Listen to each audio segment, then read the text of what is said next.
సూర్యాపేట జిల్లా చింతలపాలెం మండలం తుమారం గ్రామంలో రాజకీయ పాత కక్షలు మరోసారి హింసాత్మక రూపం దాల్చాయి. గ్రామంలో సర్పంచ్గా గెలిచినటువంటి హనుమయ్య మరియు సేనారెడ్డి వర్గాల మధ్య గత కొంతకాలంగా నలుగుతున్నటువంటి వివాదం చినికి గాలివానగా మారింది. అయితే ఈ క్రమంలో హనుమయ్య అనుచరులైనటువంటి సూరగాని మహేష్, తిమ్మిరెడ్డి శ్రీకాంత్ రెడ్డిలపైన ప్రత్యర్థి వర్గం ఒక్కసారిగా దాడికి తెగబడ్డారు.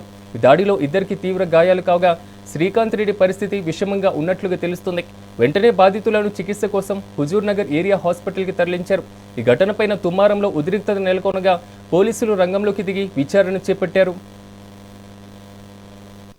గ్రామంలో గతంలో జరిగిన సర్పంచ్ ఎలక్షన్లో మా ఏజెంట్లైన తిమ్మిరెడ్డి శ్రీకాంత్ రెడ్డి, సూరగాని మహేష్ మీద కర్పూరపు చెన్నారెడ్డి వర్గీయులైన ఉసిరిగాల గోపి, ఉసిరిగాల నాగేంద్రబాబు, కలగొట్ల నరసింహారెడ్డి, బత్తెన వంశీ వీళ్ళ నలుగురు బస్టాండ్ సెంటర్లో 2-2:30 ప్రాంతంలో కాపుగాసి వాళ్ళిద్దరిని విచక్షణ రహితంగా మారణాయుధాలతోని వాళ్ళ మీద దాడి చేసి శ్రీకాంత్ రెడ్డిని మరి చనిపోయని చెప్పేసి వదిలిపెట్టి వెళ్ళిపోయారు.